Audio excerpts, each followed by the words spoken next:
Good morning Odisha. आज हूँ 8 जून रविवार। आज केतरी इंपोर्टेंट और लेटेस्ट न्यूज को आपण मानक पाखे यह वीडियो शेयर करी। आपण को अनुरोध कि वीडियो को प्रथम शेष पर्यटन देखूँ और आपण भल पाइबा स्वरूप गोटे गोटे लाइक और चैनल को सब्सक्राइब करूँ। आज प्रथम खबरटी है मुख्यमंत्री बड़ घोषणा। सुवर्णपुर में हेब 4टी नदी गर्भ जलाशय। मुख्यमंत्री मोहन चरण माझी सुवर्णपुर जिला गस्त कर 323 कोटी ऊर्ध्व टंका मूल्य 56टी प्रकल्पर उद्घाटन और भित्तिप्रस्तर स्थापन कर। प्रथम सुवर्णपुर निर्माण होता सर्किट हाउस शुभ उद्घाटन करते। प्रकल्प गुड़िक मध्य 80 कोटी टंका मूल्यर 11टी प्रकल्प उद्घाटित होता बेले 244 कोटी टंका मूल्यर 45टी प्रकल्पर शिलान्यास कर। प्रकल्प गुड़िक मध्य मुख्यतः सड़क निर्माण, जलसेचन, सेतु निर्माण, स्वास्थ्य सेवा प्रकल्प, मेगा उठा जलसेचन प्रकल्प और छात्रावास आदि रही। एपरिक मुख्यमंत्री सुवर्णपुर जिले में 4टी नदी गर्भ जलाशय निर्माण पर घोषणा करते। महानदी उपर गोधनेश्वर, खरईमाल, उलुंडा, हरिहर जोर और वीर महाराजपुर सुरुबली जोर निर्माण होगा पर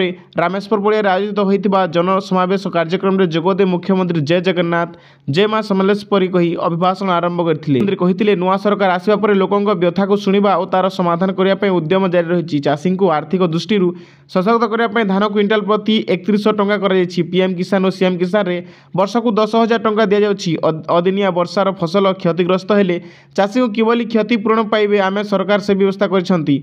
मुख्यमंत्री पुणी कहते आम प्रतिश्रुति देथिबा 21टी कार्यक्रम मध्य एक वर्ष भितर 11टी कार्यकारी करिछु। ओडिशार राजनीतिक और सांस्कृतिक मानचित्र में सुवर्णपुर एक स्वतंत्र स्थान अधिकार करिछि। हस्ततंत्र, हस्तशिल्प और बयन शिल्प में जिलार स्वतंत्र परिचय रही। सन्त कवि भीमभोई सिद्धि और साधना एवं एठारे जगन्नाथ पाताली होइतिबारु एही माटी पवित्र होइछि। आगामी दिन जिला को सुनारे परिणत करा जिलार विकास कौनसी प्रतिबंधक रहिबो नाही बोली कहिथिले मुख्यमंत्री। परवर्ती खबर भक्तों पर लॉन्च है श्री जगन्नाथ धाम ऐप। एणिकी सबु सूचना देव ऐप। एणिकी महाप्रभु प्रतिटी नीतिकांति विषय में मिल सठिक सूचना। पुरी मंदिर प्रशासन पक्षर लॉन्च होती श्री जगन्नाथ धाम मोबाइल ऐप। यह ऐप जरिए भक्त मैंने मंदिर प्रतिटी नीति विषय निर्भुल सूचना पाइपर। एने श्री पुरी जिलापाल सिद्धांत शंकर स्वाई कहते ठीक सूचना देवार साहाय्य कर श्री जगन्नाथ धाम ऐप। मंदिर भितर निधिठार आरंभ कर यार समय, धाड़ी दर्शन, निर्घंट, महाप्रसाद बाहर समय, दान प्रणाली समय समस्त सूचना मिलिबो बोली जिलापाल कहते। दीघा जगन्नाथ धाम को नहीं लगी रही विवाद थमु नथिबा बेले एही ऐप रे एपरि नामकरण कराइबा चर्चा होछि। रथयात्रा को दृष्टि रखी एही ऐप लॉन्च करा जायतिबा बेले यात्रा बेले को आहुरी अनेक नुआ फीचर सेथिरे जोड़ी हेबार योजना रहिछि बोली सूचना मिलिछि। परवर्ती खबर सक्रिय कोरोना आक्रांतक संख्या 5000 छुइलाणी। केरल स्थिति चिंता बढ़ाइला। देश में कोरोना संक्रमित द्रुत गति बढ़िबारे आरंभ होइछि। शुक्रवार सकाल सुधा देश में सक्रिय कोरोना आक्रांतक संख्या 5000 पहुंची जाइछि। शुक्रवार सकाल 8टारे केंद्र स्वास्थ्य मंत्रालय द्वारा प्रकाशित तथ्य अनुसार भारत में कोविड-19 मामला पूर्वापेक्षा वृद्धि पाई। सक्रिय संक्रमण संख्या 5364 पहुंची। गत 24 घंटा मध्य देश में 764 नुआ मामला एवं 4 जनकर मृत्यु घटी। केरल में 2टी और पंजाब और कर्णाटक में गोटे लेखार मृत्यु संख्या चिन्हट होती सूचना मिली। केरल सर्वाधिक प्रभावित राज्य भाव रही। गोटे दिन में 192टी नूतन मामला रिपोर्ट होती। यापर गुजरात 107, पश्चिमबंग 58 और दिल्ली 30 रही, जहाँ देशव्यापी 498टी नूतन संक्रमण वृद्धि करिछि। वर्धित मामला को दृष्टि रखी केंद्र हस्पिटाल प्रस्तुति जांच करने मॉक ड्रिल करथिला बोली सूचना मिली। परवर्ती खबर कंधमाल मेडिकल कॉलेज और हस्पिटाल उद्घाटन कले मुख्यमंत्री। जिलावासी को देले बड़ उपहार। कंधमालवासी बहु दिनर स्वप्न साकार होइछि। शनिवार मुख्यमंत्री मोहन चरण माझी बहु प्रतीक्षित फुलबाणी सगर भेजक महाविद्यालय और चिकित्सालय को उद्घाटन करछंती। पूर्वाह्न प्राय 11टा बेले माथिकुंदा स्थित रिजर्व पड़िया हेलीपैड रे मुख्यमंत्री अवतरण करथिले। तिलकपड़ारे नवनिर्मित मेडिकल कॉलेज जाइथिले। सेठारे कॉलेज उद्घाटन करबा परे महाविद्यालय प्रेक्षालय आयोजित एक सभारे डॉक्टर, नर्स और अन्य कर्मचारी को उद्बोधन देथिले। अनुष्ठित कार्यक्रम स्वास्थ्य मंत्री डॉक्टर मुकेश महालिंग, एमपी सुकांत कुमार पाणिग्राही, फुलबाणी विधायक उमाचरण मल्लिक, जिलापाल Amrit Ruturaj, medical college dean Narendra Behera प्रमुख उपस्थित थे। यह नवनिर्मित मेडिकल कॉलेज रे 100 जन छात्र छात्री पढ़ा व्यवस्था थिबा बेले 650 शଯ୍या विशिष्ट चिकित्सालय रही बोली सूचना मिली। परवर्ती खबर जून 20 तारिख में ओडिशा आसिबे प्रधानमंत्री कहले सुरेश पुजारी। प्रधानमंत्री नरेंद्र मोदी जून 12 नुहे बरं 20 तारिख में ओडिशा गस्तर आसबार कार्यक्रम रही। एने राजस्व मंत्री सुरेश पुजारी सूचना देछंती। मुख्यमंत्री मोहन चरण माझी नेतृत्व में ओडिशा रे बीजेपी सरकार प्रथम वार्षिक पालन उत्सव में जोगदेवा प्रधानमंत्री नरेंद्र मोदी जून 20 तारिख में ओडिशा गस्तर आसबे। प्रधानमंत्री गस्त कार्यक्रम और तांको गस्त समय घोषणा संपर्क में अधिक विवरण अपेक्षा कर एथिलागी राज्य सरकार तत्पर हो उठिचंती।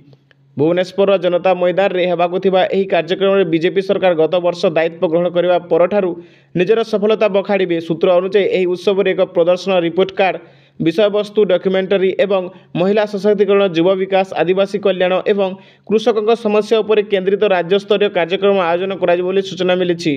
परवर्ती खबर बड़ घोषणा कले मंत्री पीएम आवास घर पर मिलिबो मागणा बाली। पीएम आवास योजन घर पर मिलिबो मागणा बाली घर तैयारी 2 ट्रैक्टर बाली देवे राज्य सरकार सूचना देले राजस्व मंत्री सुरेश पूजारी। एने परमिट इश्यू हेब ड्राफ्ट प्रस्तुत होईची। बाली उठाण पर हाईवा बदल में अन्य गाड़ी व्यवहार हो बोली सूचना देछंती। नदी भितर पशि बाली काढ़ा बंद हेबा हाईवा व्यवहार द्वारा प्रधानमंत्री सड़क योजनार रास्ता एते लोड नहीं पारुना। यह नष्ट होउची तेणु केते ओजनर गाड़ी जाउची तेणु ए सबको नहीं नुआ एसपी आसबाक जाउची। एथिसह कप्तिपदारे अतिरिक्त तहसीलदार मानकु माड़ मारिबा घटना प्रतिक्रिया देछंती राजस्व मंत्री सुरेश पूजारी। से कहछंती जे भी एही कांड करिछि ताकु खोजी खोजी दंड दियाजिब। गोटे पटे बाली तस्मरी को रोकिबाकु प्रशासन उद्यम करुछि किंतु अन्य पटे बिहार बेंगल भली ओडिशार माफिया माने आईन को हाथ को नेउछंती। बड़ बड़ सरकारी अधिकारी मानक ऊपर आक्रमण करुछंती। एही आक्रमण करिवार जेउ दुस्साहस से करुछंती एहा तांकर शेष दुस्साहस हेउ। ए घटना रे मु अधिकारी मानक सह कथा होइछि जे माने एही कांड करिछंती एवं जे माने प्रछट्ट पदरे रहिछंती समस्त को धरा जिवो। तदंत से पर्यंत हेबो जेउ पर्यंत से माने धरा न पड़िछंती केही बर्तिबा कथा नुहांती भी पाताल रे थिले भी बाणी दंड दिया जो बोली कहिछंती मंत्री सुरेश पूजारी। परवर्ती खबर 18 तारिख रे मिलिबो सुभद्रा टंका के मानक मिलिबो जानि नियंतु। गोटे पटे मुख्यमंत्री मोहन चरण माझी ओडिशावासी को जो प्रतिश्रुति देथिले से प्रतिश्रुति अनुसार निर्वाचन में जितिबा परे सुभद्रा योजनार हिताधिकारी को टंका प्रदान करछंती।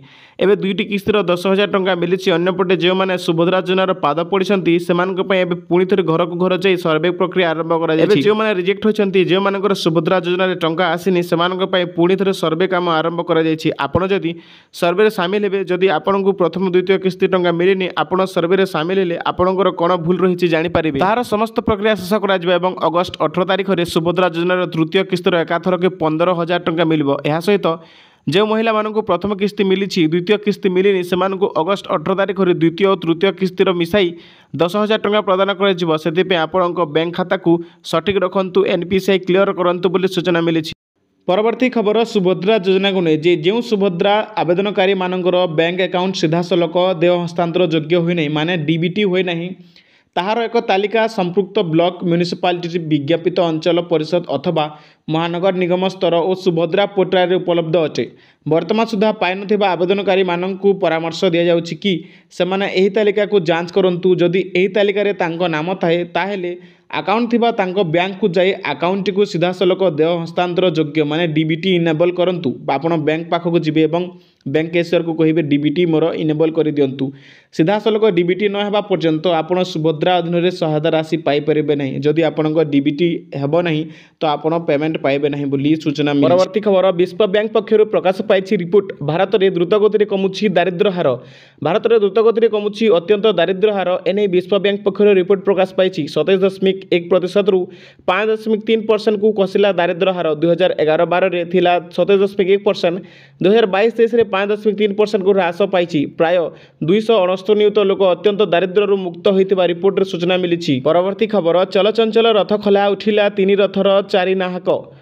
जोरसोर आगे चली विश्व नियंताक रथ निर्माण। स्नान पूर्णिमा 4 दिन पूर्व उठिला 4 नाहाका मुख्य विश्वकर्मा निर्देश क्रमे भोई सेवायत मैंने 3 रथर 4 नाहक उपर को उठाई। यापर परंपरा अनुसार रथ उपर तृतीय हरिबोल पकाई पर रथर उपरी अंश काम आरंभ होब बोली जଣାपड़ी।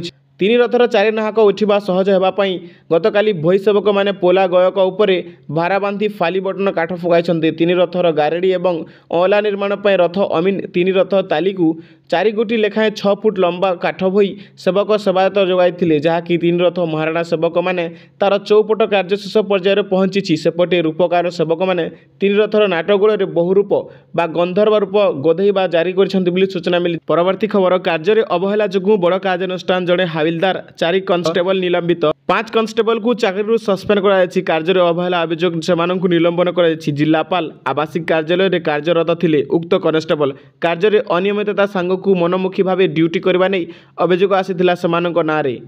बारंबार तादिक सत्वे ड्यूटी को सेमाने गुरुत्व देउनथिले जहाँफल बारेस्पर एसपी सेमानकु कार्य निलंबन करथिबा जणा। परवर्ती खबर भांगुची माओगढ़ सुरक्षाकर्मी गुली टोली 3 माओवादी। मालकानगिरी छत्तीसगढ़ सीमांत बीजापुर जिले में सुरक्षाकर्मी और माओवादी मध्य गुली विनिमय। इंद्रावती जातीय उद्यान भितर पुणी एनकाउंटर होइछि। सुरक्षाकर्मी गुली 3 जण माओवादी प्राण हराइथिबा जଣାपड़ी। घटनास्थल AK-47 बंधुक सह भारी मात्रा विस्फोरक सामग्री जबत होइछि।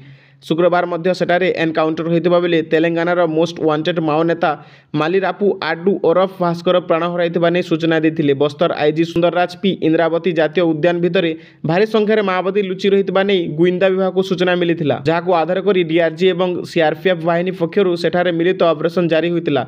पूर्वरु केंद्रीय कमिटी सदस्य सुधाकर प्राण हराइतिबा बेले पुणी थरे एठारे ऑपरेशन आरंभ करथिले बोली सूचना मिलिछि। आज एतिकी देखा नेक्स्ट एपिसोड रे। धन्यवाद।